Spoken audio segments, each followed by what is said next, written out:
welcome to Walking the Path. Welcome, man. Let me tell you, I just got to sing something while y'all are coming in. Thank you for this day, Spirit. Thank you for this day.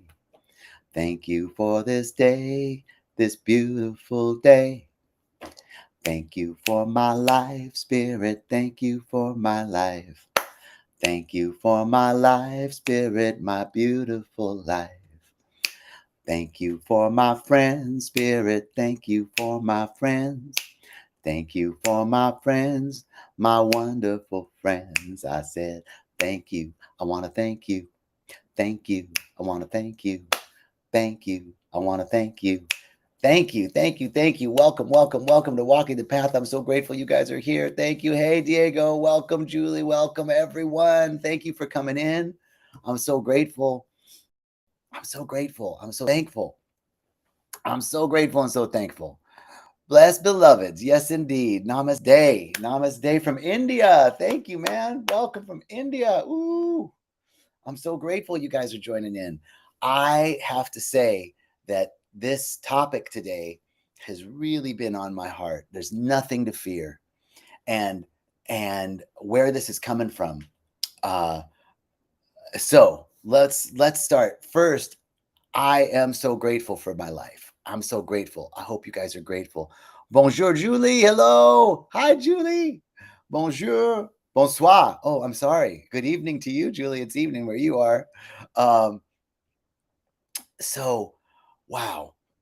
This week, get to teach The Answer Is You at Rythmia. And The Answer Is You is a course, a book by Reverend Michael. And it's a course that we teach each week at Rythmia. And it's an amazing opportunity that I get to share these teachings with the folks at Rythmia. And man, what an amazing week it has been. Every week is so powerful to watch in class. There's that moment where I think, okay, I'm going to tell one on myself. There's that moment when I think like, oh man, I'm doing so good. I nailed it. Oh, I really got that point across or something like that, and I catch myself because then when people are sharing, I don't have to do anything. When someone starts talking about what they're going through or what they experienced, I'm listening and there's a part of me, my ego, that's like, okay, what can I say? What's the right thing to say? And then I get to like observe that part and like put that aside and listen with the part of me that is the eternal mind, the one mind, the mind of the divine, the mind of the medicine, the mind of the spirit, the mind of the universe, the universal mind. And as I just sit there and listen, the the person who's sharing always resolves their own issue. They're like, well, I was doing this, I was going through that, and then I thought this, and I'm like, all right, what's the right thing to say? Okay, put that aside. I don't have to think that. And then by the time they finish, it's already been figured out. It's already been resolved. Like, it's like, wow. And this reminded me of the truth that we really don't have to do anything. Don't get me wrong, there is action in the world. We have to take action. But the question is, where is that action coming from? The question is, what's your come from? Am I taking that action because I feel like I have to do something? Is it? Oh, today's Jerry's birthday. You're right, Diego. Oh my goodness. Yeah, we need to thank that brother. We need to thank that brother for all this beautiful family and space that he's created for so many of us to get to express. So many of us get to express our true gifts and talents. I don't know where else I would be getting to do this, to make a living and getting to express my gifts and talents. 10 years ago, I was working in an office. I was selling stuff and doing good. I wasn't like selling bad stuff. I was selling good stuff. People were benefiting. It was a win-win, and what a wonderful journey this has been to get me right here. Thank you, Diego, for reminding me that that today's Jerry's birthday. What a great thing to. So glad he appeared. And man, I get to tell a story most weeks. I get to tell a story on the first workshop that people come to Rythmia about. And, in the beginning of his story, what's true is that nobody ever benefited from him in the first part of his life. Nobody was ever better off for having known him in the first. That's what he says, right? Like he screwed over everybody that he ever met. And now in this part of his life, look how many people are blessed and benefiting from knowing him. What a great transformation. What a great example of exactly what this topic is today. There is nothing to fear. There's nothing to fear. What does that mean? So often, the things that are bothering me, the things that cause me confusion, sadness, depression, anxiety, worry, doubt, lack, limitation, all come from a fundamental fear. Something's wrong. There's something wrong with me. There's something wrong with the situation. There's something wrong with the circumstance. And I'm not going to be safe. I'm not going to be loved. I'm not going to be taken care of. I'm not going to be okay. I'm not going to get my needs met in some way. Everything resolves down to some fundamental fear. And when I notice this in myself, that fear that comes up is when I'm placing my trust in myself. When I think that I'm doing it. When I think that it's not going to happen if I don't make something happen. Now, we must act in life. We don't just sit on the top of the mountaintop and go, everything comes to me. The truth is everything does come to us when we're in flow, when we are connected. We're always connected. We keep our channel clean to the source, to that mind energy of God. The milpa in the ancient Aramaic, milpa is the mind energy of God. When I'm open, when my channel is open, then my next action is inspired. I take inspired action. I don't take action so when I take action from fear, I have to do this in order to be okay. I have to take this action in order to be enough. I have to complete this task because if I don't, wrong. That's the come from. And that's my own self, my own will, my willfulness. Now, the opposite of that is willingness, to trust in this presence, when I'm willing to put my trust in an intelligence that's already doing everything.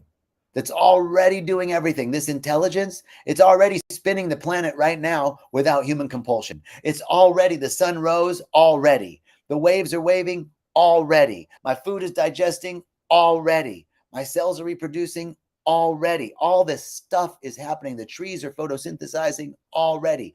I have nothing to do with any of that. It's happening. There's an intelligence everywhere. It's in me and it's all around me. It's in you and it's all around you. When we tap into that, we do the work to keep ourselves clean and clear.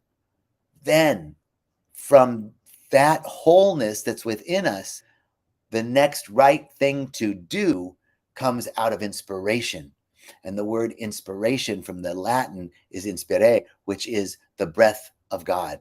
To inspire is God speaking through us. And if the word God is troublesome to you, it's okay. I'm not talking about the God of religion. I'm not talking about some deity that's outside of us that makes decisions based on, like Santa Claus, whether we're good or bad. I'm talking about a presence, an intelligence, a mind energy that is everywhere. There's no place that it's not. And when I can continue to place my awareness on that, then there's nothing to fear. There's nothing to fear.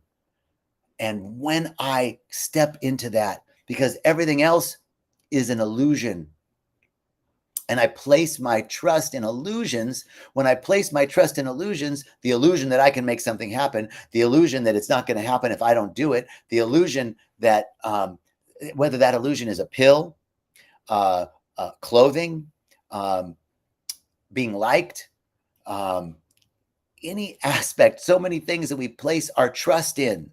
My own willfulness, when I place my trust in that, then I'm placing my trust in fear. This little shift, it's not so much that there's not action. We still take the action, but when the action comes from, I'm connected to the source of all of life. When that's my come from, when my intention is that the spirit is my source and supply, and that this spirit goes with me wherever I go, and that this spirit is the strength in which I trust, and the love in which I forgive, and the light in which I see, and the mind with which I think, then there is nothing to fear. And the truth is, when we continue to do our work through our practice, our spiritual practice, we create and cultivate a field of receptivity to heal our hearts and to heal ourselves, so that we stop condemning ourselves, and we can hear the voice of God, literally hear the voice of intuition guiding us. We hear what we could not hear before. We hear that we are beloved, that there's nothing to fear, that everything is all right already, just as it is. And we can stop condemning ourselves for not doing it right. We can stop condemning ourselves for not being enough. We can stop condemning ourselves for not being acceptable to others. We can stop condemning ourselves for not being acceptable to ourselves. We can stop the inner civil war, lay down our weaponry against ourselves, and come into the spiritual vibration that we are loved beyond imagination, and that we live in a friendly universe that is constantly working on our behalf. There's nothing to fear. There's nothing outside of the love of the divine. And it's in this love that we rest. It's in this love that we take action from inspiration. It's in this love that we connect with ourselves, the truth of ourselves, and then take inspired action. This is what has been on my heart these last few days, and it's such an easy thing to just remind myself there's nothing to fear. If I just say that, like if I just notice that the anxiety that's coming up, I haven't done enough today, I should have been more productive this morning, I'm not doing the right things, there's nothing to fear. When I take hey, D, thank you. D says, I hope you had a fantastic birthday. I did. Thank you. When I notice the depression that's coming up because I'm not doing, I don't think I'm far enough along. I don't think I'm spiritual enough. I don't think I've completed enough, or whatever, that depression that comes up, that anxiety that comes up, that's fear. And when I just notice it, I can say, there's nothing to fear. I can also say one other thing to myself. I can replace that depression. I can replace that anxiety. I can replace that unforgiveness with love. I can replace that anxiety with peace. I can replace what I'm feeling right now with love. So whenever you fear, depression, anxiety, thank you, blessed one. Thank you so much. Whenever you notice that, then you can just replace that thought with love. You can replace that thought with, there's nothing to fear. There is a that's within me already. There is this life, love, mind, intelligence that's already in me. It's already in you. It's already spinning the planet. It's already moving the tides. It's already photosynthesizing in the trees. It's already doing all the things. All the systems are already working. When I can tap into that there's always this presence that knows the right situation, the fulfillment to every situation. It knows the best and highest good for all. It knows how to resolve everything. And it's in you and it's in me already. When I lift my mind above the confusion of fear and doubt and lack and limitation and worry, by replacing those thoughts with love. Simply saying, I replace this thought with love. I replace this depression with peace. I replace this anxiety with joy. I replace it with love. I replace it with peace. I replace it with satisfaction. I replace it with I'm enough already. These little mind pieces, little things that we can say to ourselves to help us lay down the arms that we have against ourselves for not being enough. Lay down the condemnation that we have for ourselves. Forgive ourselves. To forgive ourselves. To accept ourselves. I'm enough. So even if you have a big task list, I have a big task list, and I notice like, oh, I haven't done enough. I stop and say, I'm enough already. And then I go to the task list so that I'm doing the next task from a place of I'm already enough, not from I have to complete that task in order to feel okay. If I do that, I'll feel better. No, I'm enough already. And now I'm choosing to do this task. It's a subtle shift. And in that subtle shift, life changes. We're in agreement with life. We're in agreement with the principles and laws of nature. When we come into agreement with the principles and laws of nature, they start to work for us. But we have to be in agreement with them. How do we get in agreement with them? By laying down the arms of condemnation against ourselves and coming into a great harmony of peace and love. And from there, we take inspired action. Okay, that is that's what I'm thinking for today. That's what that's our live for today. I'm so grateful and so thankful to have this time with you. Thank you all. Thank you for this day, Spirit. Thank you for this day. Thank you for this life, Spirit. Thank you for my life. Thank you for my friends, Spirit. Thank you for my friends. I want to thank you. Thank you. I want to thank you. Thank you. Thank you. Thank you. I want to thank you. Thank you. All right. Have a beautiful day. Peace.